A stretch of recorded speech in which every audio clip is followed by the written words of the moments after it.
Have you ever wondered what happens when a working-class boy dares to dream in a world built for the wealthy? This is the story of Alfie Thornfield, and it all began on a rain-soaked Tuesday morning at Tattersalls, England's most prestigious horse auction house. The cobblestones of Newmarket gleamed wet under the grey October sky, as Alfie clutched his worn leather jacket tighter around his 18-year-old frame. In his pocket, £150 in crumpled bills represented every penny he'd saved from mucking stalls and grooming horses across the Cotswolds. His calloused hands trembled slightly, not from the cold, but from the weight of what he was about to attempt. Inside the auction hall, the atmosphere was thick with privilege and tradition. Crystal chandeliers cast warm light over polished mahogany benches where men in tailored tweed suits sat with the casual confidence that comes from generations of wealth. Their voices carried the refined accents of Eton and Oxford, discussing bloodlines and breeding rights with the same ease others might talk about the weather. Alfie found a spot in the back, his Yorkshire accent and second-hand clothes marking him as clearly as a neon sign. He watched as magnificent thoroughbreds were paraded through the ring, their prices climbing into the tens of thousands. Each hammerfall echoed through the hall like thunder, sealing deals that would feed his family for years. Then came lot number 47. The auctioneer's voice boomed across the hall. "Ladies and gentlemen, we present Bramble, a 3-year-old cob cross with excellent temperament and sound conformation." But as the horse entered the ring, a ripple of barely concealed laughter swept through the crowd. Bramble was nothing like the elegant thoroughbreds that had preceded him. His legs were shorter, his build stockier, his brown coat lacking the gleaming perfection of his predecessors. He moved with a determined gait that spoke of strength rather than grace, his intelligent dark eyes scanning the crowd with what seemed like quiet dignity. From the front row, Lord Pemberton's voice cut through the murmur like a blade. "Surely you jest, bringing such a common creature into these hallowed halls." His words dripped with disdain as he turned to his companions, his perfectly groomed mustache twitching with amusement. "I wouldn't let that animal graze in my paddocks, let alone compete on my racecourse." The laughter grew louder, and Alfie felt his chest tighten with anger. He'd seen that look before, the same dismissive glance the mine foreman had given his father years ago, the same sneer the local gentry showed toward anyone who dared to dream beyond their station. "Starting bid at £50, the auctioneer called, his enthusiasm notably dampened. The hall fell silent. Seconds ticked by like hours. Alfie's heart hammered against his ribs. This was it, the moment that would define everything. He thought of his mother, Maggie, working double shifts at the village tea shop to keep food on their table. He thought of his father, crushed in a mine collapse when Alfie was 12, who'd always told him that a man's worth wasn't measured by his birth, but by his courage. £50. Alfie's voice cracked slightly as it echoed through the stunned silence. Every head in the auction house turned toward him. The collective gasp was audible. Lord Pemberton's face flushed crimson as he twisted in his seat to locate the source of this audacity. 60, came a mocking voice from the middle section.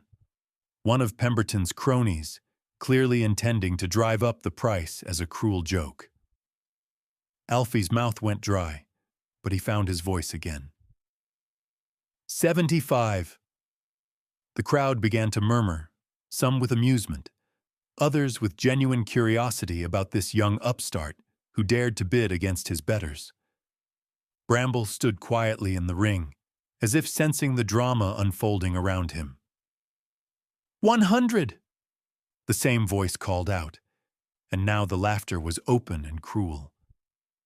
Alfie closed his eyes for a moment, feeling the weight of every sacrifice his family had made. When he opened them, he saw Bramble looking directly at him, those intelligent eyes seeming to understand everything. 150 pounds! Alfie shouted, his voice now strong and clear. The hall fell silent again. That was clearly all the money the boy had, and everyone knew it. The cruel game had suddenly become something else entirely. A moment of raw courage that even the most jaded aristocrats couldn't ignore. Lord Pemberton rose slowly from his seat, his face a mask of controlled fury.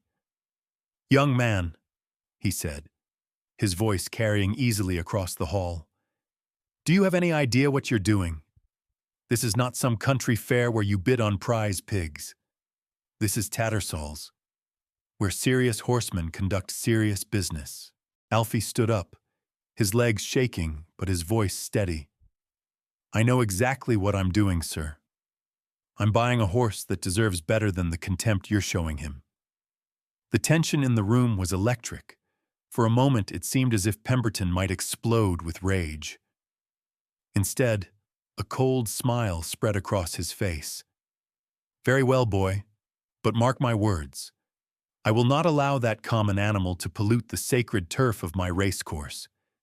You may have bought yourself a pet, but you'll never have a racehorse." The auctioneer, clearly uncomfortable with the confrontation, quickly brought down his hammer.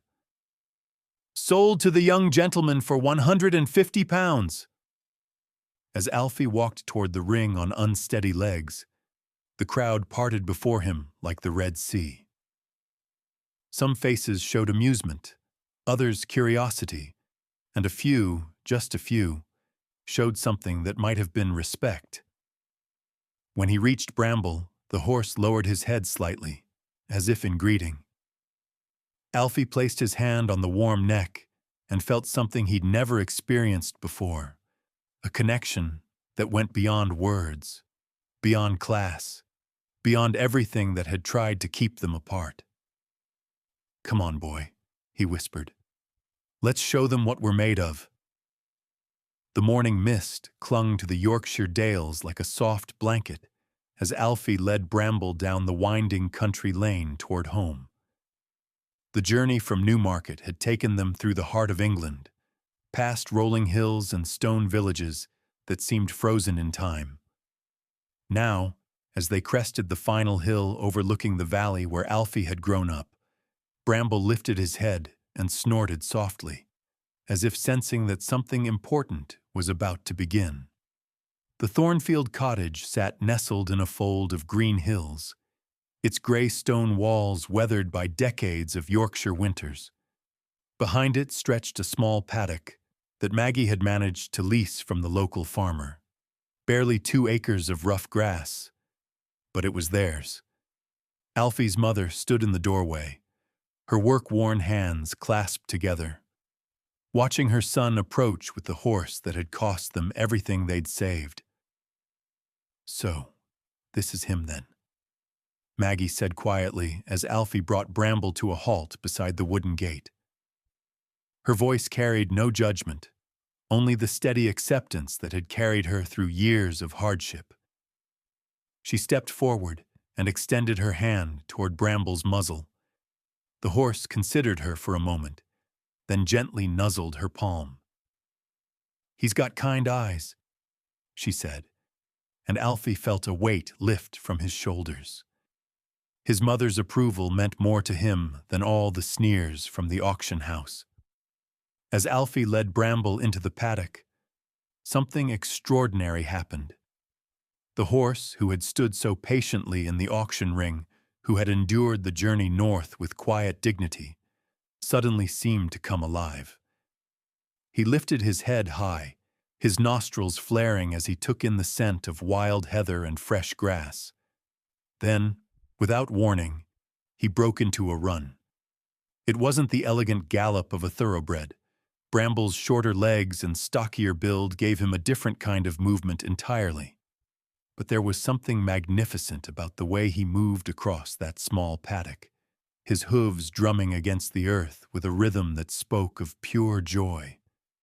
His brown coat gleamed in the morning sun, and his mane flew behind him like a banner of freedom. Alfie leaned against the fence, mesmerized. He'd worked around horses his entire life, but he'd never seen anything quite like this. Bramble wasn't running to show off or to escape. He was running because he could, because for the first time in his life, he had space to truly be himself. "Look at him go," Maggie whispered, coming to stand beside her son. "It's like he's been waiting his whole life for this moment." As they watched, Bramble slowed to a trot, then to a walk, finally coming to rest near a patch of wild bramble bushes that grew along the far fence. The thorny shrubs were considered weeds by most farmers, but they were hardy survivors, thriving in poor soil where other plants couldn't grow. Bramble lowered his head and began to graze peacefully among them, as if he'd found exactly where he belonged. "That's it," Alfie said suddenly, the realization hitting him like lightning. "That's his name, Bramble. Not because he's rough around the edges, but because he's like those bushes. Tough, resilient, able to thrive where others can't." Over the following days, Alfie established a routine that would define the next phase of their journey together. Each morning before dawn, he would make his way to the paddock with a bucket of oats and fresh water. Bramble would always be waiting by the gate, as if he knew exactly when Alfie would arrive. The bond between them grew stronger with each passing day. Alfie had worked with horses before, but this was different. With Bramble, there was no need for harsh commands or strict discipline. The horse seemed to understand what was expected of him through some kind of intuitive connection that went beyond words. When Alfie first placed a halter on Bramble's head, the horse stood perfectly still, his dark eyes fixed on Alfie's face with an expression that seemed almost human in its intelligence. When Alfie led him around the paddock, Bramble matched his pace exactly, never pulling ahead or lagging behind. But it was when Alfie first climbed onto Bramble's back that the true magic revealed itself. Without a saddle or bridle, with nothing but a simple rope halter, Alfie settled onto the horse's broad back and felt an immediate sense of rightness. Bramble stood motionless for a moment, as if processing this new development, then began to walk with a smooth, steady gait that seemed to anticipate Alfie's every shift in weight. They started with simple walks around the paddock, but within a week, they were venturing out onto the moorland paths that crisscrossed the Yorkshire Dales. The landscape was breathtaking. Endless stretches of purple heather, ancient stone walls that divided the hills into a patchwork of green fields, and streams that sparkled like silver ribbons in the sunlight. On these rides, Alfie began to understand what made Bramble special.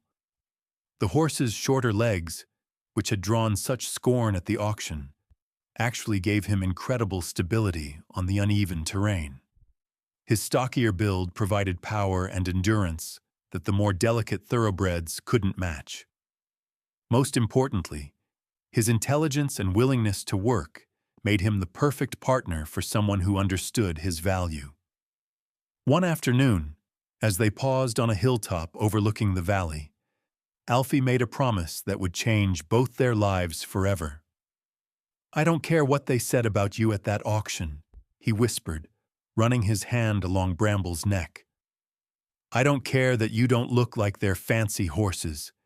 You and I are going to show them what real heart looks like. We're going to prove that worth isn't measured by bloodlines or breeding papers." Bramble turned his head slightly, one dark eye regarding Alfie with what seemed like understanding. In that moment, both horse and rider knew that their journey together was just beginning. The contempt they'd faced at Tattersalls was nothing compared to the challenges that lay ahead, but they would face them together. As the sun began to set over the Yorkshire Dales, painting the sky in shades of gold and crimson, Alfie and Bramble made their way home. The small cottage and its modest paddock might not have been much to look at, but it was theirs, and in that simple truth lay the foundation of everything they would build together. The awakening was complete. Bramble had found his home, his purpose, and his partner. Now the real work could begin. 3 weeks after bringing Bramble home to Yorkshire, Alfie was beginning to wonder if he'd made the biggest mistake of his life. The horse was willing enough, and their bond grew stronger each day. But Alfie knew deep down that natural talent alone wouldn't be enough to compete against the thoroughbreds of the racing world. He needed guidance, proper training techniques, and most importantly, someone who understood what it took to transform raw potential into championship material. That's when fate intervened in the form of a morning mist that rolled across the Yorkshire Dales like a gray blanket, obscuring the familiar landmarks that usually guided Alfie's rides. He and Bramble had ventured further than usual, following a sheep track that wound through the heather-covered hills, when the fog descended without warning. Within minutes, they were completely lost. Bramble seemed unconcerned by their predicament.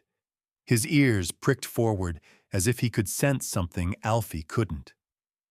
The horse picked his way carefully through the mist, his hooves finding solid ground with an almost supernatural confidence. They had been riding blind for nearly an hour when the fog began to lift, revealing a sight that took Alfie's breath away. Before them stood a magnificent stone manor house, its Tudor architecture rising from the mist like something from a fairy tale. Ivy covered much of the ancient walls, and tall chimneys pierced the sky like medieval towers. But what caught Alfie's attention wasn't the house itself. It was the figure standing in the courtyard, watching them approach with keen interest. Sir Edmund Fairfax was not what Alfie had expected to find in this remote corner of Yorkshire. The man was tall and distinguished, probably in his 70s, with silver hair and piercing blue eyes that seemed to take in everything at once. He wore a worn tweed jacket and riding boots that had seen decades of use, but there was something about his bearing that spoke of military precision and aristocratic breeding. "Lost, are we?" Sir Edmund called out, his voice carrying the crisp accent of the upper classes, but without the condescension Alfie had grown accustomed to hearing. "The mist can be treacherous in these hills. You're welcome to shelter here until it clears." As Alfie dismounted and led Bramble toward the courtyard, Sir Edmund's attention shifted to the horse. The old man's eyes narrowed slightly, not with disapproval, but with the focused intensity of someone who knew exactly what he was looking at. "Interesting," Sir Edmund murmured, walking slowly around Bramble with the practiced eye of a horseman. "Cobb cross, I'd say. Probably some Welsh mountain pony in there. Maybe a touch of Shire for the bone structure. Not what you'd call classically beautiful, but—" He paused, running his hand along Bramble's shoulder. "There's something else here. Something special." Alfie felt his heart skip a beat. After weeks of enduring snickers and dismissive comments about Bramble's appearance, here was someone who saw what he saw, the potential that lay beneath the surface. "You bought him at Tattersalls, didn't you?" Sir Edmund continued, his eyes twinkling with what might have been amusement. Word travels fast in racing circles, especially when a young man from Yorkshire has the audacity to outbid the establishment. Lord Pemberton was quite beside himself, I'm told. "You know about that?" Alfie asked, surprised. Sir Edmund chuckled, a sound that seemed to come from deep in his chest. "My boy, I've been involved in racing longer than you've been alive. I know about everything that happens in this world, especially when it involves someone as pompous as Pemberton getting his comeuppance. As they talked, Sir Edmund led them toward the stables behind the manor house. The building was clearly old, but it had been maintained with obvious care. Inside, Alfie could see several loose boxes, most of them empty now, but the quality of the construction and the attention to detail spoke of someone who understood horses at the deepest level. "I used to breed racehorses here," Sir Edmund explained, noticing Alfie's interest. "Some of the finest bloodlines in England passed through these stables, but that was long ago, before the war changed everything." There was something in the old man's voice that made Alfie look at him more closely. Sir Edmund's eyes had taken on a distant quality, as if he were seeing ghosts from his past. "The war?" Alfie prompted gently. Sir Edmund was quiet for a long moment, then seemed to shake himself back to the present. "I was a cavalry officer in the Great War," he said simply. "Saw action in France. Rode some of the finest horses ever bred into battle against machine guns and artillery. Most of them never came home. Neither did most of the men who rode them." The weight of that statement hung in the air between them. Alfie had heard stories about the war from his grandfather, but he'd never met someone who had actually been there, who had lived through that hell and somehow found his way back to a peaceful life in the Yorkshire Dales. "After the war, I came back here and tried to rebuild," Sir Edmund continued. "Bred horses for racing. Had some success too, but my heart wasn't really in it anymore. Too many memories. Too many ghosts. Eventually, I just stopped. Sold most of the horses, kept a few for company, and became something of a hermit." He turned to look at Bramble again, and Alfie saw something change in his expression. "But watching you ride up through that mist, seeing the way you sit on that horse, the way he responds to you, it reminds me of why I fell in love with horses in the first place." Sir Edmund walked over to Bramble and placed his hand on the horse's neck. Bramble, who was usually cautious around strangers, immediately relaxed under the old man's touch. "He's got heart," Sir Edmund said quietly. "More heart than most of those pampered thoroughbreds will ever have. But heart alone won't be enough if you're serious about racing him. You'll need proper training, both of you. You'll need to understand the science behind what you're doing, not just the art." Alfie felt a surge of hope. Would you be willing to teach us?" Sir Edmund was quiet for a long time, his hand still resting on Bramble's neck. When he finally spoke, his voice was thoughtful. "I haven't trained a horse in over 20 years. Haven't even ridden seriously in half that time. But there's something about you two that reminds me of myself at your age. All determination and raw talent, but no real idea what you're up against." He turned to face Alfie directly, his blue eyes intense.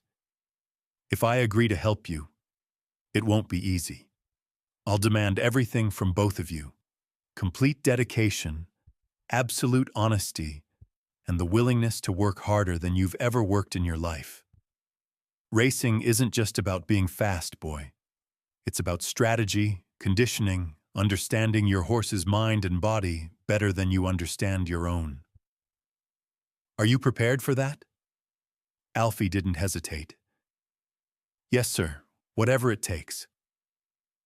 Sir Edmund studied him for another long moment, then nodded slowly. "Very well. But I have one condition. You must prove to me that you have the persistence to see this through. Come back here every morning at dawn for the next month. Rain or shine, mist or clear skies. If you miss even one day, our arrangement is over. Understood?" "Understood," Alfie replied, his voice steady despite the excitement coursing through his veins. As the mist finally cleared completely, revealing the full beauty of the Yorkshire landscape spread out below them, Alfie felt as if his life had just taken another dramatic turn. He had found not just a mentor, but someone who understood the fire that burned within him, the desperate need to prove that worth wasn't determined by breeding or social status.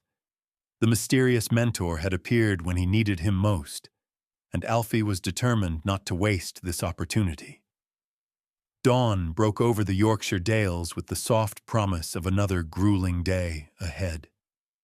For 30 consecutive mornings, Alfie had made the journey through the mist-shrouded hills to Sir Edmund's estate, and each day had pushed both him and Bramble closer to their limits. The old cavalry officer had not been exaggerating when he warned that the training would demand everything they had to give. Sir Edmund stood in the courtyard as Alfie approached, his silver hair catching the first rays of sunlight.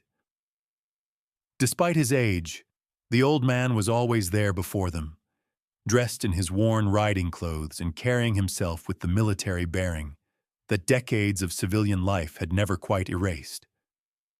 Today, like every other day, his piercing blue eyes assessed both horse and rider with the critical gaze of someone who had seen too much to be easily impressed. "You're 3 minutes late," Sir Edmund announced, without looking at his pocket watch. In cavalry training, 3 minutes could mean the difference between life and death. In racing, it could mean the difference between victory and humiliation. Alfie dismounted quickly, his cheeks flushing with embarrassment. "Sorry, sir. Bramble seemed a bit off this morning, so I took extra time checking his legs." Sir Edmund's expression softened slightly. "Good. Always trust your instincts about your horse's condition, but next time, start earlier to compensate. Now let's see what yesterday's work has accomplished." The training regimen Sir Edmund had designed was unlike anything Alfie had ever experienced. It wasn't just about speed or endurance. It was about creating a perfect partnership between horse and rider, a connection so deep that they could communicate without words, react without conscious thought, and perform as a single entity rather than two separate beings. They began each session with groundwork, exercises that seemed deceptively simple but required absolute precision. Sir Edmund would have Alfie lead Bramble through a series of movements, backing up, turning, stopping, starting, all controlled by the subtlest shifts in body language and the gentlest pressure from the lead rope. The goal was to establish a level of trust and communication that would carry over into their riding. "Watch his ears," Sir Edmund instructed, as Alfie worked Bramble through a particularly complex sequence. "See how they flick toward you when you're about to ask for something? He's learning to read your intentions before you even give the command. That's the kind of partnership that wins races." Bramble's progress was remarkable. The horse that had been dismissed as common and ungainly at Tattersalls was revealing depths of intelligence and athleticism that surprised even Sir Edmund. His shorter legs, which had drawn such scorn from the racing establishment, gave him incredible stability and power. His stockier build provided the kind of endurance that could outlast the more delicate thoroughbreds over longer distances, but it was Bramble's heart that truly set him apart. Day after day, he gave everything he had to the training, never complaining, never holding back. When Sir Edmund asked him to jump over obstacles that seemed impossibly high, Bramble gathered himself and soared over them with room to spare. When they practiced sprints across the moorland, he ran as if his life depended on it, his hooves thundering against the turf with a rhythm that spoke of pure determination. The physical training was only part of what Sir Edmund demanded. He also insisted that Alfie understand the science behind what they were doing, the biomechanics of horse movement, the psychology of competition, the strategy that separated good riders from great ones. "Racing isn't just about being fast," Sir Edmund explained one afternoon as they watched Bramble cool down after a particularly intense session. "It's about knowing when to be fast, when to conserve energy, when to make your move. You need to understand your competition, read the track conditions, feel the rhythm of the race.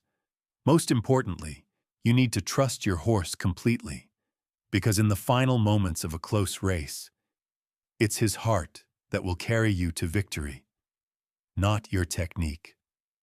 As the weeks passed, Alfie began to understand what Sir Edmund meant. The bond between him and Bramble deepened with each training session. They developed an almost telepathic connection. Alfie could sense when Bramble was ready to give more, and Bramble seemed to know exactly what Alfie needed from him at any given moment. The transformation wasn't just in their performance, it was in their confidence. Alfie, who had always felt out of place in the world of horse racing, began to carry himself with the quiet assurance of someone who knew his worth. Bramble, who had been dismissed and overlooked his entire life, began to move with the pride of a champion. Sir Edmund watched this transformation with the satisfaction of a master craftsman seeing his work take shape. But he also pushed them harder, knowing that the challenges they would face in the real world of competitive racing would be far more demanding than anything they encountered in training. "You're getting comfortable," he announced one morning after they had completed what Alfie thought was a particularly good session. "Comfort is the enemy of excellence. Today we're going to work on something new." He led them to a part of his estate that Alfie had never seen before, a natural amphitheater carved into the hillside, with a track that wound through obstacles and terrain changes that mimicked the challenges of a real racecourse. But what caught Alfie's attention wasn't the track itself, it was the small group of spectators Sir Edmund had assembled. Local farmers, village shopkeepers, and a few of Sir Edmund's old military friends had gathered to watch the training session. Their presence immediately changed the dynamic, adding an element of pressure and performance that transformed the familiar routine into something much more challenging. "Real racing happens in front of crowds," Sir Edmund explained. "You need to learn to perform when people are watching, when there's pressure, when the stakes feel real. Today you're going to show these people what you and Bramble can do." As Alfie mounted Bramble and prepared to demonstrate their skills in front of an audience for the first time, he felt his heart racing with a mixture of excitement and terror. This was what they had been training for, not just the physical preparation, but the mental and emotional readiness to perform when it mattered. Bramble seemed to sense the change in atmosphere as well. His ears were pricked forward, his muscles tense with anticipation. But when Alfie settled into the saddle and gathered the reins, the horse relaxed slightly, drawing confidence from his rider's presence. They began with a warm-up lap around the track, and Alfie could feel the eyes of the spectators following their every move. But as they settled into their rhythm, the outside world seemed to fade away.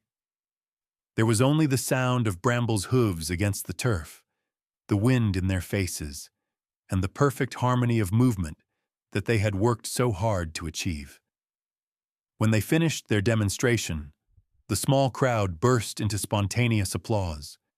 Sir Edmund's weathered face showed the closest thing to a smile that Alfie had ever seen from the stern old cavalry officer.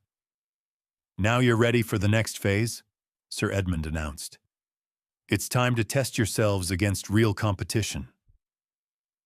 The gilded invitation arrived on a crisp October morning, delivered by a uniformed messenger who looked distinctly uncomfortable standing at the door of the modest Thornfield cottage. Alfie's mother, Maggie, accepted the cream-colored envelope with trembling hands, her eyes widening as she read the elegant script that adorned its surface. "The Cotswolds Cup," she whispered, her voice barely audible above the autumn wind that rattled the windows. "Lord Pemberton is inviting you to compete in the Cotswolds Cup." Alfie took the invitation from his mother's hands, his heart pounding as he read the formal language that seemed to drip with aristocratic tradition. The Cotswolds Cup was no ordinary race. It was the most prestigious event in the English racing calendar, reserved exclusively for the elite of society. For generations, only the finest thoroughbreds owned by the most distinguished families had been permitted to compete on the hallowed turf of Cheltenham racecourse. But this wasn't really an invitation. It was a trap, and Alfie knew it. Lord Pemberton hadn't forgotten the humiliation he'd suffered at Tattersalls, and this was his way of ensuring that the upstart boy from Yorkshire would be put firmly in his place, in front of the entire racing establishment. Sir Edmund's reaction when Alfie showed him the invitation was immediate and intense. The old cavalry officer's weathered face darkened as he read the elegant script, his blue eyes flashing with a mixture of anger and concern. "This is exactly what I was afraid of," Sir Edmund muttered, pacing back and forth across the stone floor of his stable. "Pemberton isn't content to simply dismiss you. He wants to destroy you publicly, to make an example of you that will discourage any other working-class riders from daring to challenge the established order." But Alfie's response surprised even himself.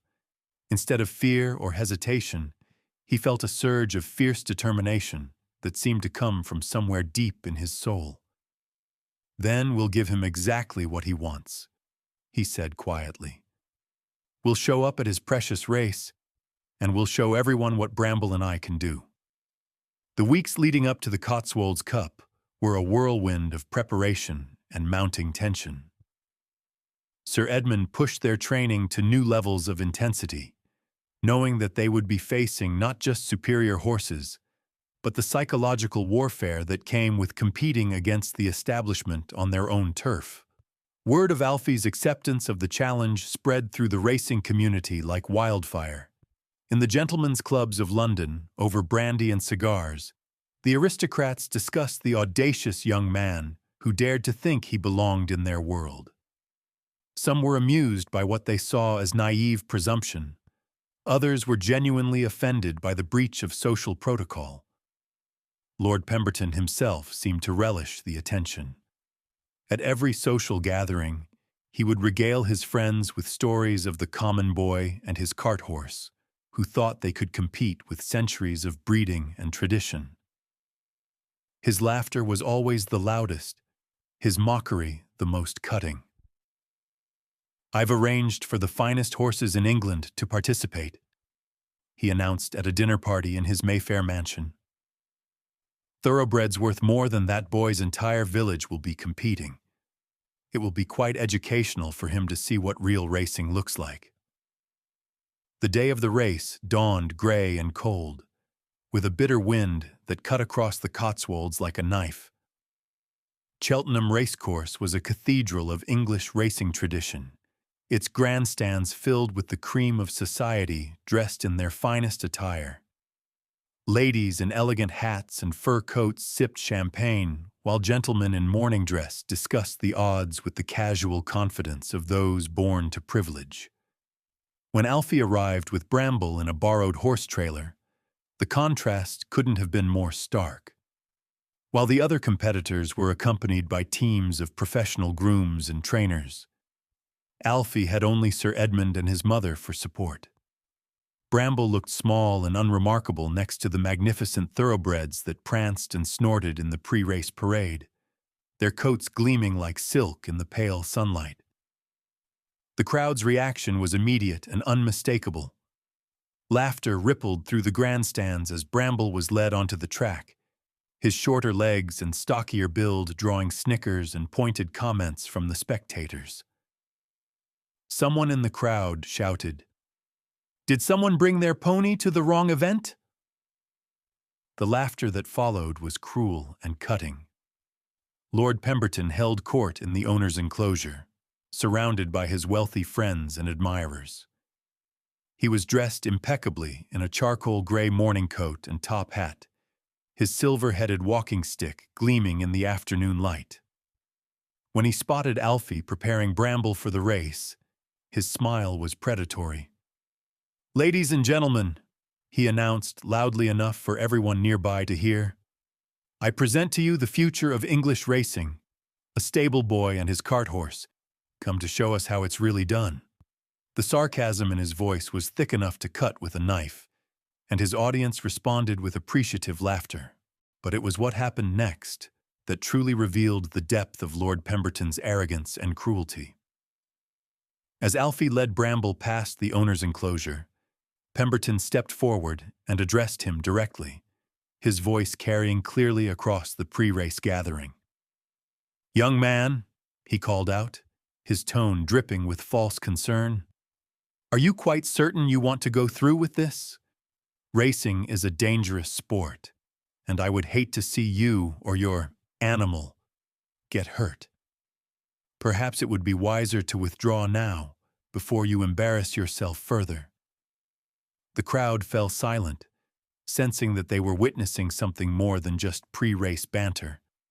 This was a direct challenge, a public attempt to humiliate Alfie into backing down in front of the entire racing establishment. Alfie stopped walking and turned to face Lord Pemberton directly. For a moment, the two stood facing each other across the social divide that had separated their classes for centuries. The aristocrat in his fine clothes and the working-class boy in his simple riding gear, with the eyes of English high society watching to see who would blink first. "Thank you for your concern, Lord Pemberton," Alfie replied, his voice steady and clear despite the trembling in his hands.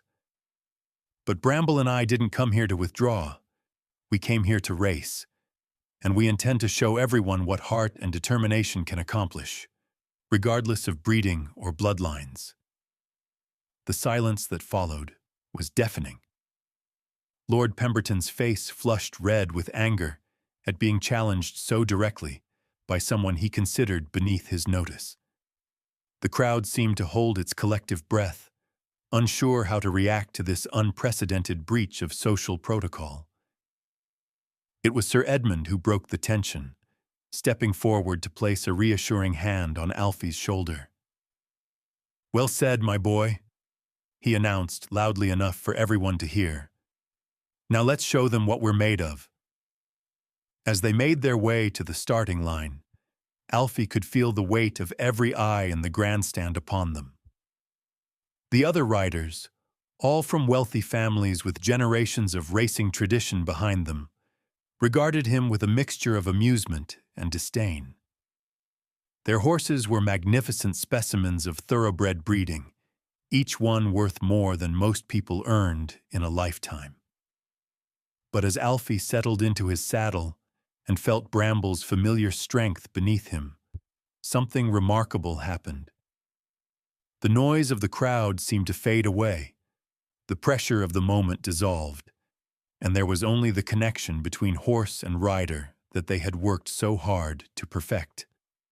Bramble's ears were pricked forward, his muscles coiled with anticipation. He seemed to understand that this was their moment, their chance to prove that worth wasn't measured by bloodlines or bank accounts, but by courage and heart. The starting flag was raised, and in that moment before it fell, Alfie whispered a promise to his horse that would echo through racing history. "This is our time, boy. Let's show them what we're really made of." The night before the Cotswolds Cup hung heavy with anticipation and dread. Alfie couldn't sleep, his mind racing with thoughts of the challenge that awaited him and Bramble at dawn. The small inn where they were staying on the outskirts of Cheltenham was modest but clean, a far cry from the luxury accommodations where the other competitors were no doubt resting in comfort. Through his window, he could see the lights of the racecourse in the distance, glowing like a beacon that would either herald their triumph or their humiliation. At 2 a.m, Alfie gave up on sleep and decided to check on Bramble one last time. The horse had been stabled in a temporary facility near the racecourse, along with the other competitors' mounts. As he made his way through the quiet streets, a nagging sense of unease settled in his stomach. Something felt wrong, though he couldn't put his finger on what it was. The stable yard was eerily quiet when he arrived, lit only by a few dim lanterns that cast long shadows across the cobblestones. Most of the horses were resting peacefully in their stalls, but as Alfie approached Bramble's box, he noticed something that made his blood run cold. The horse was standing in the corner of his stall, his head hanging low, his breathing labored and uneven. "Bramble?" Alfie whispered, his voice tight with concern. The horse lifted his head slowly, his usually bright eyes dull and unfocused. There was something terribly wrong. This wasn't the alert, eager animal he had left just hours before. Alfie's hands trembled as he opened the stall door and approached his horse. Bramble's coat was damp with sweat, and his legs seemed unsteady. When Alfie placed his hand on the horse's neck, he could feel the rapid, irregular heartbeat that spoke of distress or illness. "What's wrong, boy?" Alfie murmured, running his hands over Bramble's body, checking for signs of injury or illness. That's when he noticed the feed bucket in the corner of the stall. It was nearly empty, but there was something odd about the remaining grain.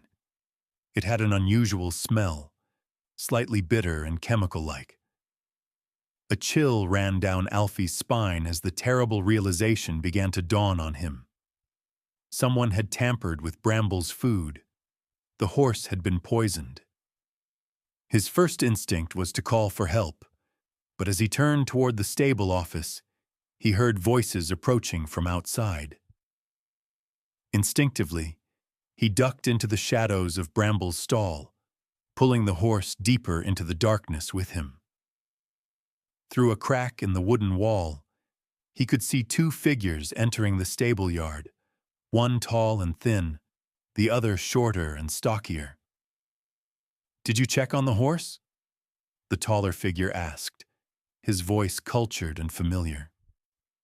Alfie's heart nearly stopped as he recognized the speaker. It was Lord Pemberton himself. "Yes, my lord," the shorter man replied in a rough, working-class accent. "Gave him the dose just like you said. Should be enough to slow him down without killing him outright. Don't want it to look too suspicious." Lord Pemberton's laugh was cold and cruel. "Excellent work, Jenkins. That common boy and his cart horse will provide quite the entertainment tomorrow when they collapse on the track. The racing world will see what happens to those who don't know their place." Alfie felt sick to his stomach, not just from the revelation of the poisoning, but from the casual cruelty in Lord Pemberton's voice. This wasn't just about winning a race. It was about destroying anyone who dared to challenge the established order. "What about the other horses, my lord?" Jenkins asked. "Some of them might be affected too if they ate from the same feed supply." "A small price to pay," Lord Pemberton replied dismissively. "Besides, it will add to the chaos. No one will suspect deliberate sabotage if multiple horses are affected. They'll assume it was contaminated feed or some kind of illness." As the two men continued their conversation, Alfie learned the full scope of their plan. They had contaminated not just Bramble's food, but the feed supply for several of the horses, targeting specifically those owned by competitors Lord Pemberton considered threats to his own thoroughbreds. It was a calculated act of sabotage designed to ensure that only his horses would be in condition to compete effectively. But there was more.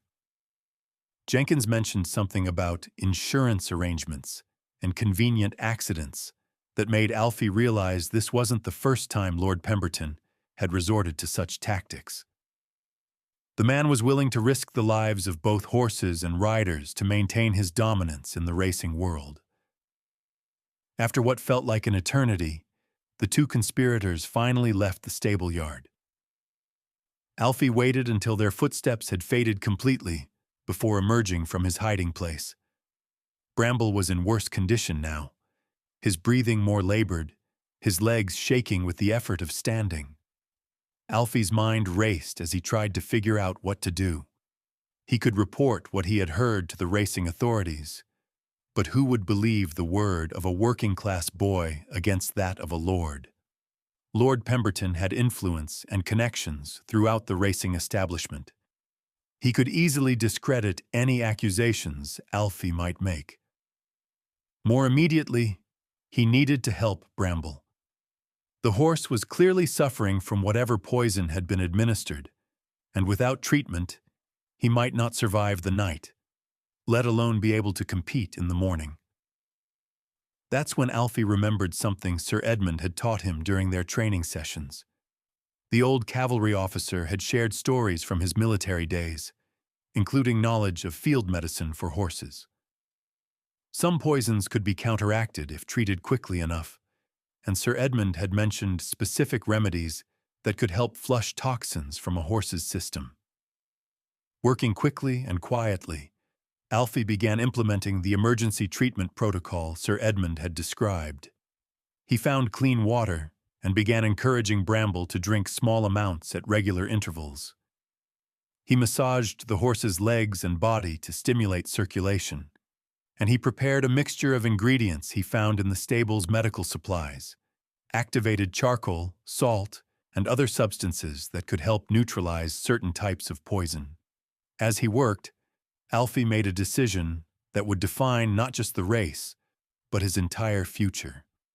He wouldn't withdraw from the competition, and he wouldn't let Lord Pemberton's sabotage go unpunished.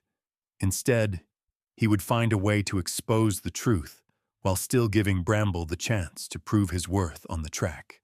The hours until dawn passed slowly, with Alfie monitoring Bramble's condition and gradually seeing signs of improvement.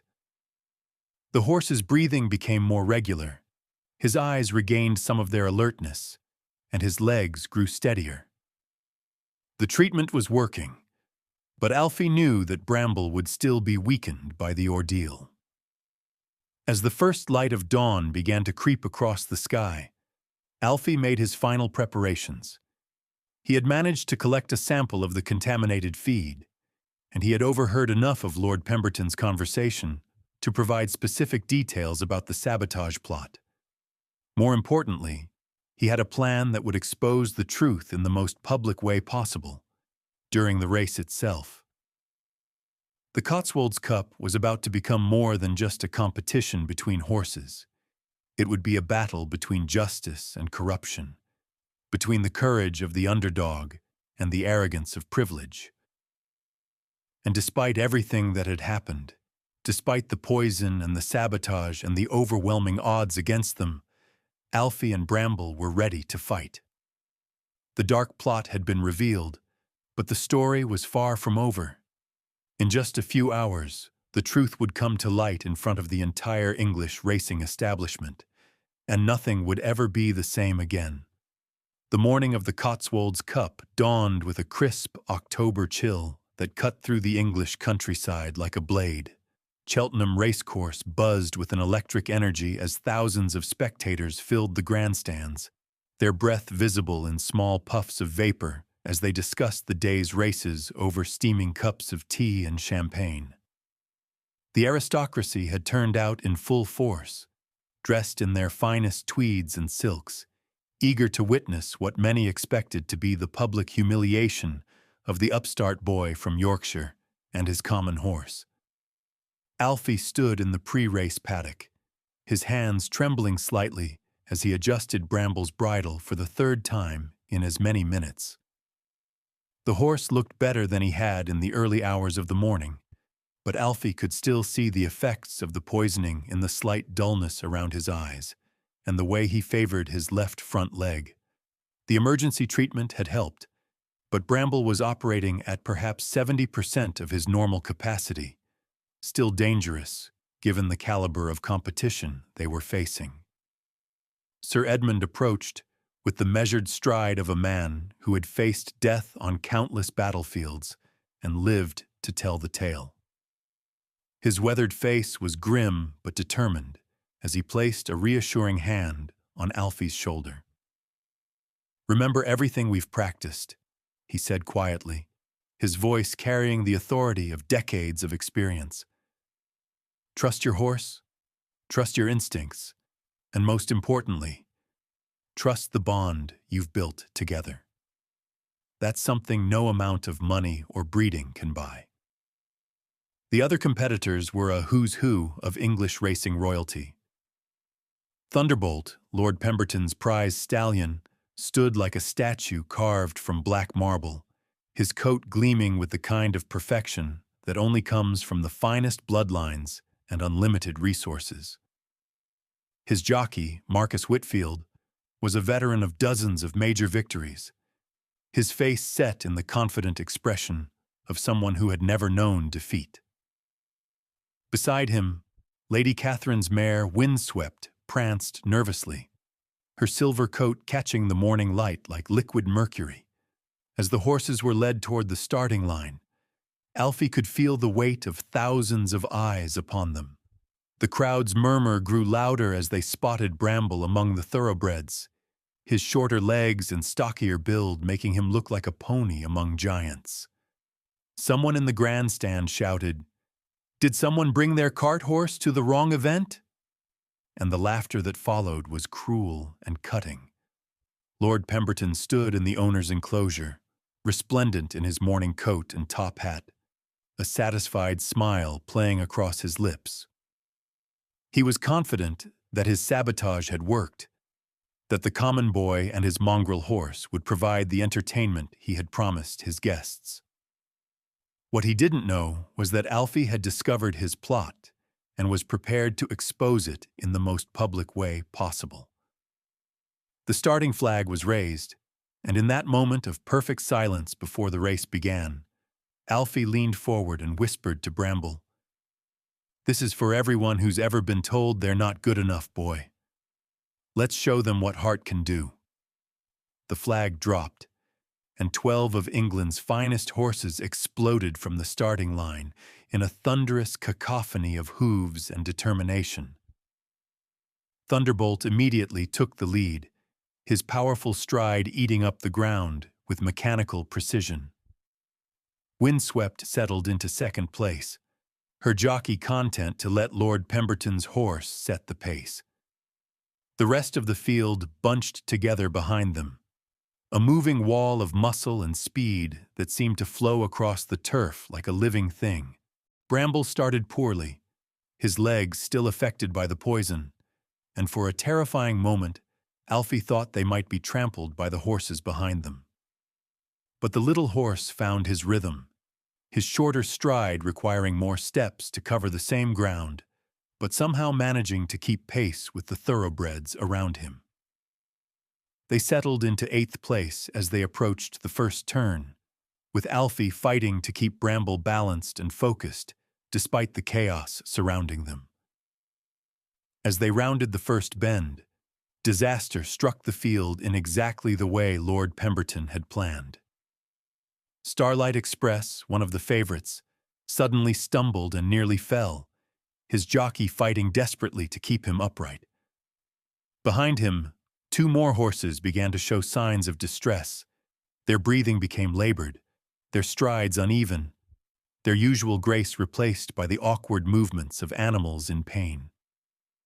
The crowd gasped as they realized something was terribly wrong. This wasn't the normal ebb and flow of a competitive race. This was something else entirely. In the grandstand, veterinarians and racing officials began to converge, their faces grim with concern as they watched multiple horses struggling simultaneously. But Alfie had expected this. As the field began to thin due to the effects of the poisoned feed, he made his move. Bramble might have been weakened by the sabotage, but he was still stronger than the horses that had received full doses of the contaminated grain. Alfie urged him forward, and despite his condition, Bramble responded with the heart of a champion. They began to move through the field, passing the struggling horses one by one. Bramble's shorter legs, which had been such a source of mockery, now proved to be an advantage. His lower center of gravity gave him stability that the taller thoroughbreds couldn't match, especially as they fought against the effects of the poison coursing through their systems. As they entered the back straight, Alfie could see Thunderbolt still in the lead, but the great black stallion was beginning to labor. His stride, which had been so fluid and powerful at the start, was becoming choppy and uneven. Marcus Whitfield was using his whip more frequently, trying to drive his mount forward, but it was clear that something was wrong. That's when Alfie made the decision that would define not just the race, but his entire future. Instead of simply trying to win, he began to implement the plan he had formulated during the long night of treating Bramble's poisoning. As they drew alongside each struggling horse, Alfie would call out to their jockeys, warning them about the sabotage and urging them to pull up before their mounts collapsed. "Your horse has been poisoned!" he shouted to the rider of Midnight Glory as they passed the struggling bay. "Pull up before he gets hurt!" The jockey looked at him in shock, but as he felt his horse stumble beneath him, he immediately began to slow down, guiding his mount toward the rail and safety. One by one, Alfie repeated this process, sacrificing his own chances of victory to save the lives of horses and riders who might otherwise have been seriously injured. Sir Edmund, watching from the rail, felt tears streaming down his weathered cheeks as he realized what his young protégé was doing. This wasn't just about winning a race anymore. It was about something far more important. Alfie was proving that true nobility came not from bloodlines or bank accounts, but from the courage to do what was right even when it cost you everything. As they entered the final turn, only 4 horses remained in serious contention. Thunderbolt was still in the lead but clearly struggling. Windswept had moved into second place, a horse called Royal Thunder was in third, and Bramble was closing fast on the outside. The crowd was on its feet, not just because of the exciting finish, but because word was spreading about what Alfie had been doing throughout the race. With 2 furlongs to go, Thunderbolt finally succumbed to the effects of the poison and began to fade rapidly. Windswept took the lead, but she too was showing signs of distress. That left Royal Thunder and Bramble to fight it out for the victory, and despite everything he had been through, Bramble was finding another gear. The little horse's heart was bigger than his body, and as they thundered down the home straight with the crowd roaring its approval, he began to close the gap on Royal Thunder with every stride. Alfie could feel the power beneath him, the indomitable spirit that had carried them through months of training and preparation, and he knew that win or lose, they had already achieved something far more important than any trophy could represent. They had proven that courage and integrity were worth more than all the money and privilege in the world. The imposing gates of Pemberton Estate loomed before Alfie like the entrance to a fortress built on centuries of privilege and power. The morning after the Cotswolds Cup had dawned gray and cold, matching the storm clouds that seemed to gather around the scandal that was already spreading through the racing community like wildfire. Word of the sabotage had leaked despite Lord Pemberton's attempts to control the narrative, and now Alfie found himself standing at the threshold of a confrontation that would determine not just his own future, but the very integrity of English racing itself. Sir Edmund stood beside him, his weathered face set in the grim expression of a man who had faced down enemy cavalry charges and lived to tell the tale. In his hand, he carried a leather portfolio containing the evidence they had gathered, samples of the contaminated feed, witness statements from stable hands who had been bribed to remain silent, and most damning of all, a recording device that had captured Lord Pemberton's own words as he gloated about his sabotage plan to his cronies at the Gentlemen's Club the night before the race. The butler who answered the door was a thin, nervous man whose eyes darted between the 2 visitors with barely concealed anxiety. Lord Pemberton is not receiving visitors today, he stammered, but Sir Edmund's military bearing and aristocratic accent cut through his protests like a sword through silk. Tell his lordship that Sir Edmund Fairfax is here on a matter of urgent business regarding yesterday's race, the old cavalry officer commanded, his voice carrying the authority of someone accustomed to being obeyed. And tell him that, if he refuses to see us, the next conversation will be with the racing stewards and the police. Within minutes, they were ushered into Lord Pemberton's private study, a magnificent room lined with leather-bound books and hunting trophies that spoke of generations of wealth and privilege. Tall windows overlooked manicured gardens where peacocks strutted across perfectly maintained lawns, their brilliant plumage a stark contrast to the dark mood that had settled over the estate. Lord Pemberton sat behind an enormous mahogany desk, his usually immaculate appearance slightly disheveled. His morning coat was wrinkled, his silver hair uncombed, and there was a wild look in his eyes that spoke of a man who knew his carefully constructed world was beginning to crumble around him. When he looked up at his visitors, his face twisted into a sneer that couldn't quite hide the fear lurking beneath the surface. "So," he said, his voice dripping with false bravado, "the stable boy has come to gloat about his pathetic performance yesterday. Tell me, young Thornfield, how does it feel to know that you'll never be accepted in the world of real racing, no matter how many stunts you pull?" But it was Sir Edmund who responded, his voice cold as winter steel. "The only stunt that was pulled yesterday, Pemberton, was your cowardly attempt to poison innocent horses. Did you really think you could get away with such a despicable act?"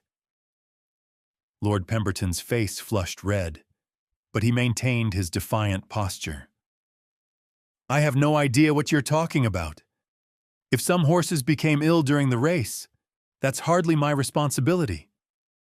Perhaps the boy's common animal brought some disease with him from whatever hovel he came from." Alfie felt his temper flare at the insult, but Sir Edmund placed a restraining hand on his arm.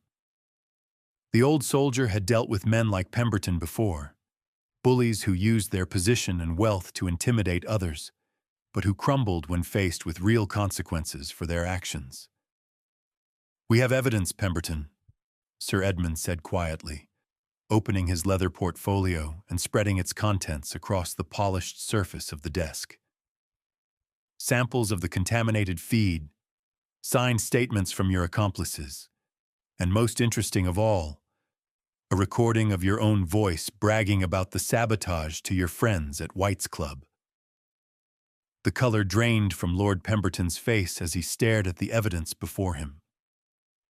His hands trembled slightly as he picked up one of the documents, his eyes scanning the damning words that spelled out his guilt in black and white.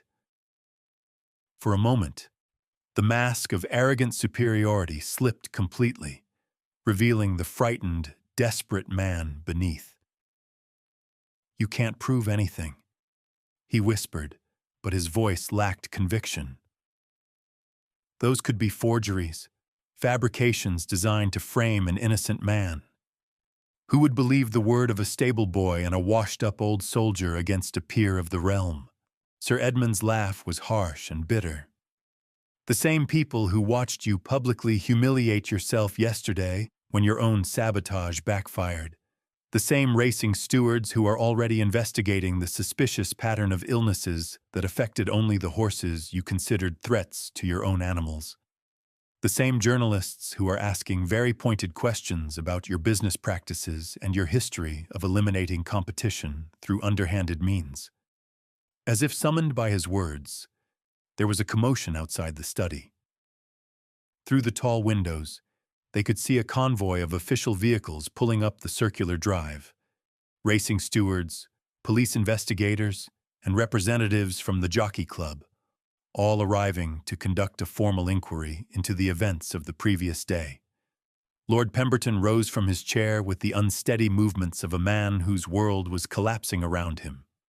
He walked to the window and stared out at the approaching officials, his shoulders sagging with the weight of inevitable defeat.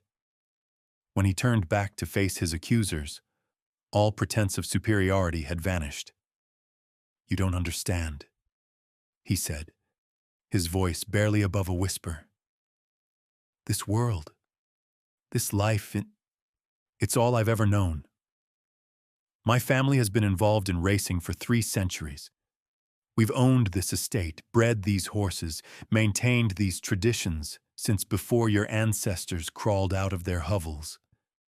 I couldn't let some common boy with his mongrel horse make a mockery of everything we've built." Alfie stepped forward, his young face set with a maturity that seemed far beyond his 18 years. "Mr. Pemberton," he said, deliberately omitting the title of respect, "what you've built isn't tradition.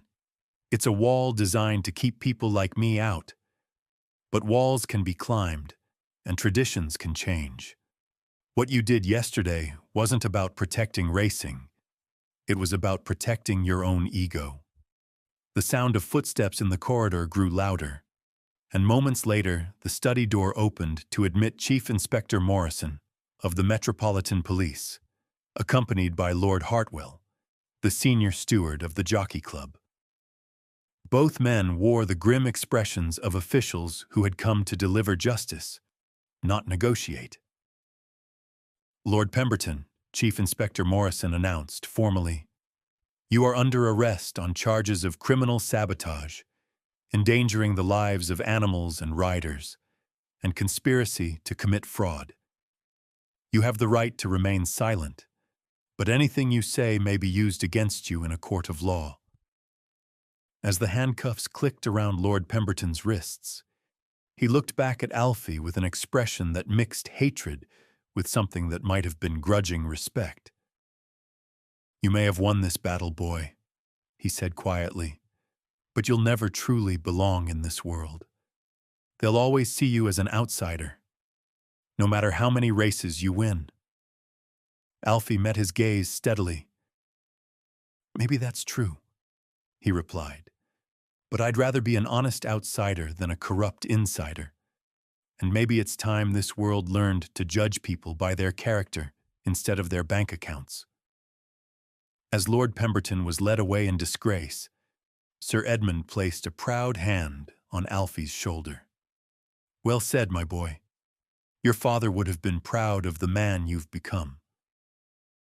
Through the study windows, they could see reporters and photographers gathering outside the estate gates, drawn by the news of the scandal that would rock the racing world to its foundations. The story of the working-class boy who had exposed corruption at the highest levels of English society would be front-page news in every paper in the country. But for Alfie, the real victory wasn't in the headlines or the vindication. It was in knowing that he and Bramble had proven that courage and integrity were worth more than all the money and privilege in the world. They had faced down the establishment and emerged victorious, not through sabotage or corruption, but through honest determination and an unbreakable bond between a boy and his horse. The truth had been revealed, and nothing would ever be the same again. The weeks following Lord Pemberton's arrest and disgrace transformed the English racing world in ways that no one could have anticipated. What had begun as a simple story of an underdog challenging the establishment had evolved into something far more profound, a fundamental examination of the values that truly mattered in sport and in life. Alfie found himself at the center of a national conversation about class, privilege, and the meaning of true nobility. The media attention was overwhelming at first. Reporters camped outside the modest Thornfield cottage, eager to capture every detail of the young man's remarkable journey from stable hand to national hero. Television crews followed Alfie and Bramble as they went about their daily routines, documenting the simple life that had produced such extraordinary courage. But what struck everyone who met them was how unchanged they remained by their sudden fame. Bramble still lived in the same small paddock behind the cottage, still grazed among the wild bramble bushes that had given him his name, still responded to Alfie's voice with the same gentle intelligence that had first caught Sir Edmund's attention. The horse seemed completely unaware that he had become a symbol of hope for working-class people across Britain and beyond. To him, the most important thing in the world was still the daily routine of training with Alfie, the quiet moments of connection that had built their unbreakable bond. Sir Edmund, watching from his manor house in the Yorkshire Dales, felt a deep satisfaction that went beyond mere pride in his protégé's accomplishments. The old cavalry officer had seen enough of war and conflict to understand that the most important victories were often the ones that changed hearts and minds rather than simply defeating enemies. What Alfie and Bramble had achieved went far beyond winning or losing a single race. They had challenged an entire system of beliefs about worth and value.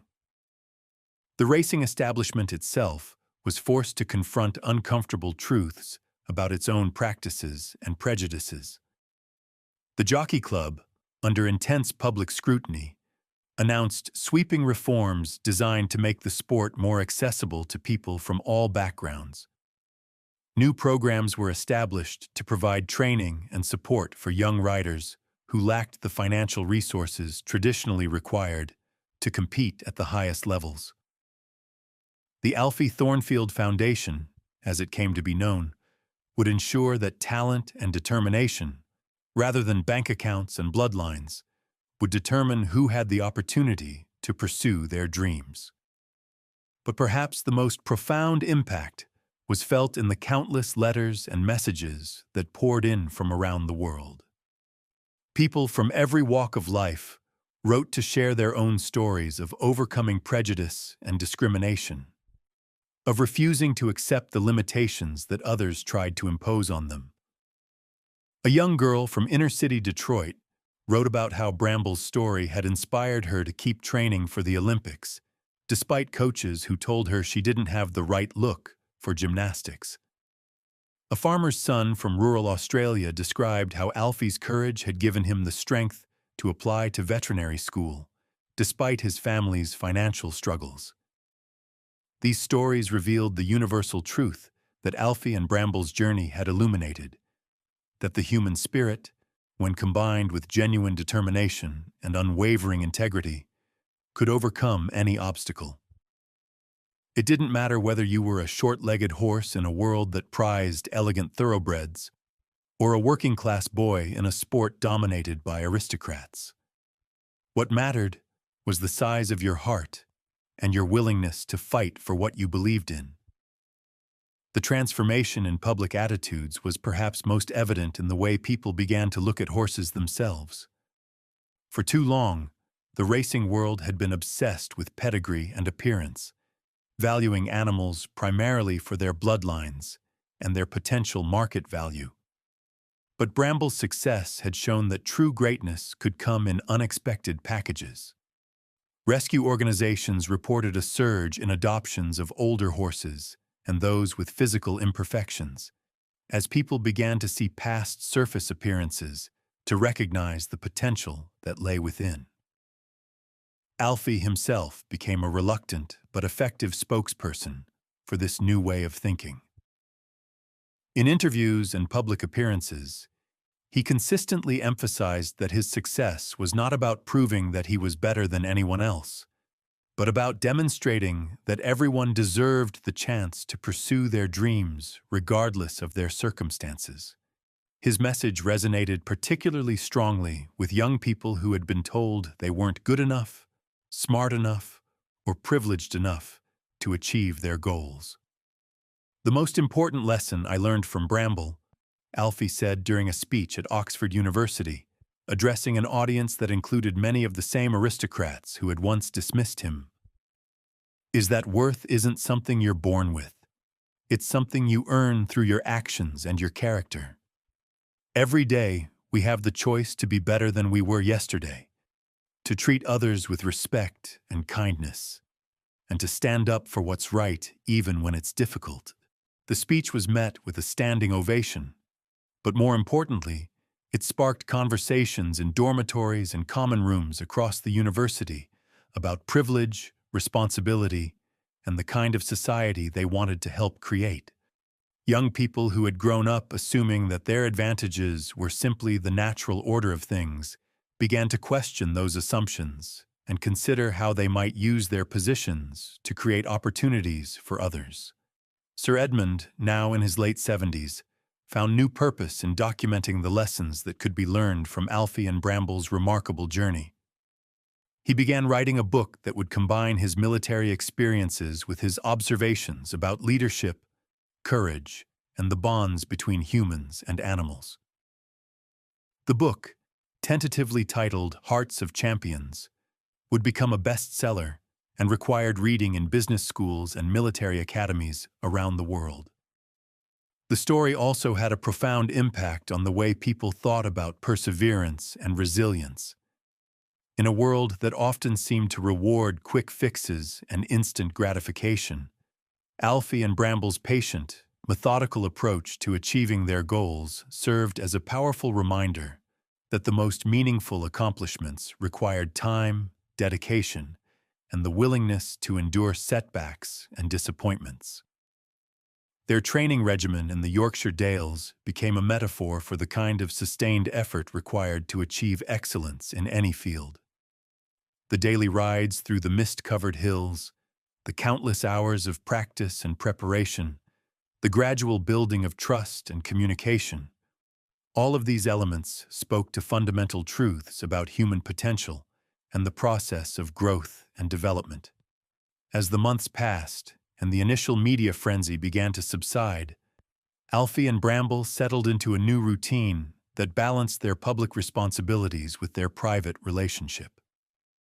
They continued to train together every morning, not because they had to, but because it was what they loved to do. The bond between them had only grown stronger through their shared experiences, and they faced each new day with the quiet confidence of partners who had proven they could overcome any challenge together. The transformation they had sparked in the racing world continued to ripple outward, touching lives and changing perspectives in ways both large and small. And at the heart of it all was a simple but powerful truth: that courage, integrity, and determination were the only qualifications that truly mattered in the pursuit of greatness. 6 months after the scandal that had rocked the English racing world to its foundations, Alfie Thornfield found himself standing in the most prestigious venue in British equestrian sport, the Royal Windsor Horse Show.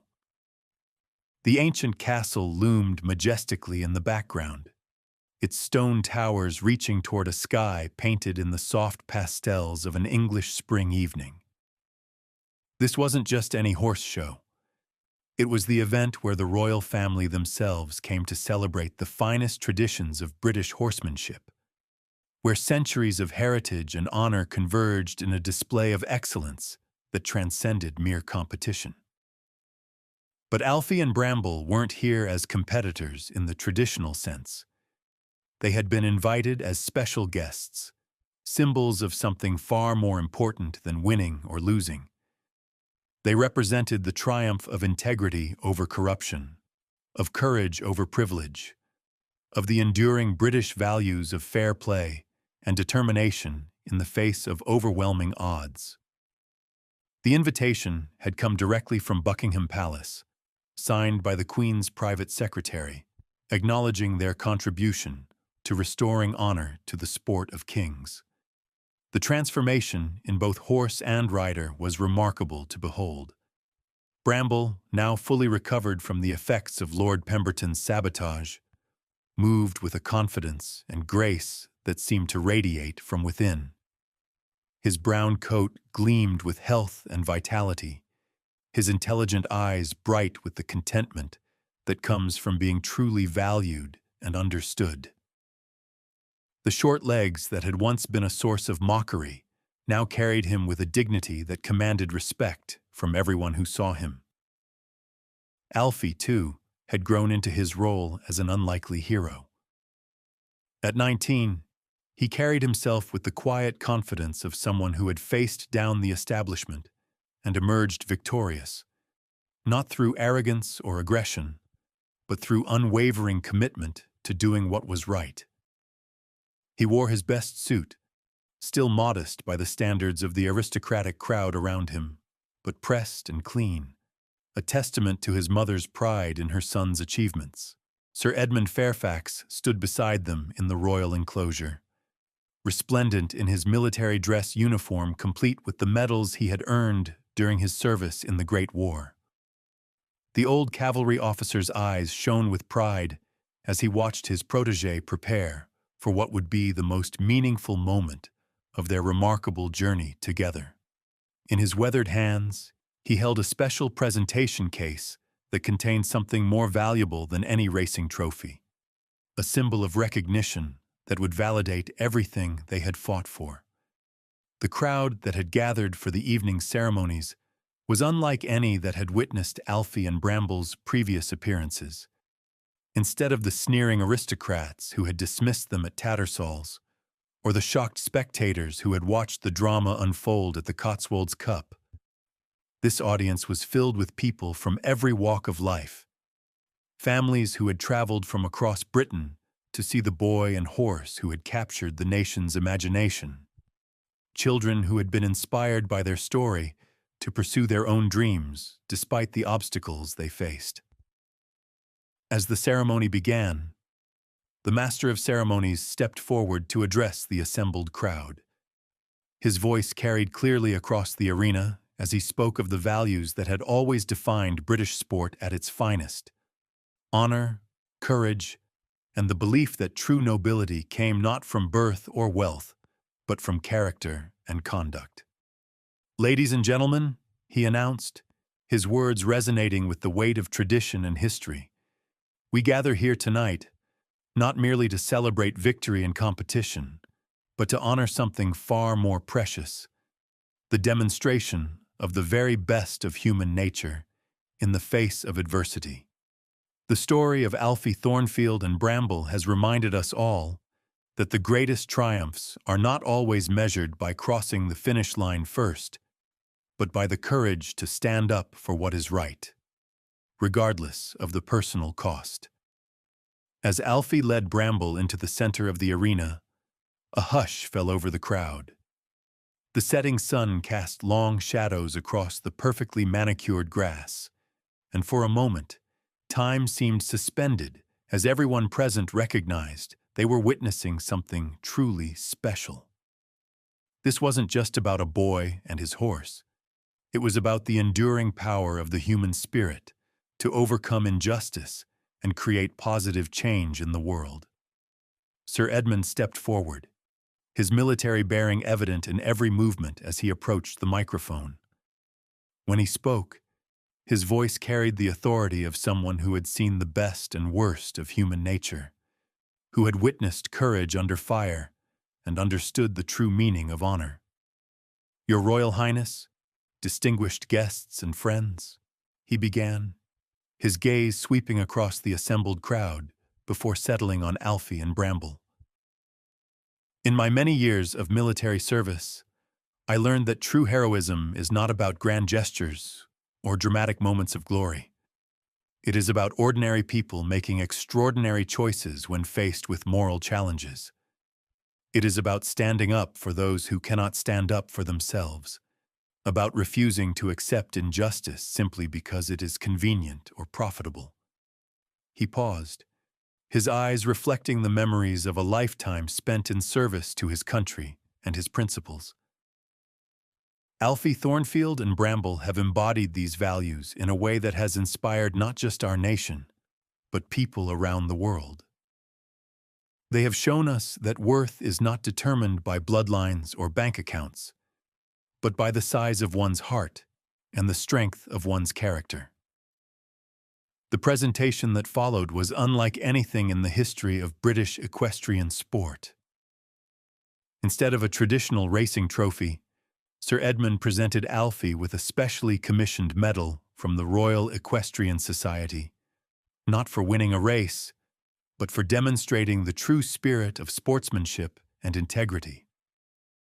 The medal bore the inscription, "For courage in the service of truth," and it represented something far more valuable than any prize money or racing accolade. But perhaps the most moving moment came when a group of children from local riding schools were invited into the arena to meet Bramble personally. These young riders, many from working-class families, who had never imagined they could participate in the world of competitive riding, approached the famous horse with a mixture of awe and excitement. Bramble, with his characteristic gentleness, allowed each child to pet him and whisper their dreams into his attentive ears. One little girl, no more than 8 years old, looked up at Alfie with wide eyes full of wonder. "Is it true that Bramble was just a regular horse before he became famous?" she asked, her voice barely above a whisper. Alfie knelt down to her level, his face serious but kind. "Bramble was never just a regular horse," he replied gently. "He was always special. He just needed someone to see it. And you know what? You're special too, just like every horse and every person here tonight. The only difference between ordinary and extraordinary is believing in yourself and never giving up on your dreams." As the evening drew to a close and the crowds began to disperse, Alfie and Bramble found themselves alone in the arena for a few precious moments. The lights had been dimmed, and the ancient castle stood silhouetted against the star-filled sky, a reminder of the centuries of history and tradition that had led to this moment. Alfie placed his hand on Bramble's neck, feeling the steady heartbeat of the horse who had changed his life and the lives of so many others.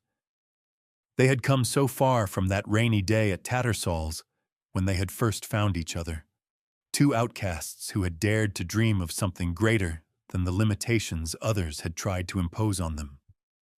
"We did it, boy," Alfie whispered, his voice thick with emotion. "We showed them that it's not about where you come from or what you look like. It's about what's in your heart and how far you're willing to go to prove it." Bramble turned his head slightly, one dark eye regarding his partner with the same intelligence and affection that had first captured Alfie's attention. In that look was the understanding that their journey together was far from over, that they had become symbols of hope for anyone who had ever been told they weren't good enough, fast enough, or worthy enough to pursue their dreams. The true glory they had achieved wasn't measured in trophies or accolades, but in the lives they had touched and the barriers they had broken down. They had proven that courage and integrity were the only qualifications that truly mattered, and that sometimes the greatest victories came not from crossing the finish line first, but from having the strength to do what was right when it mattered most.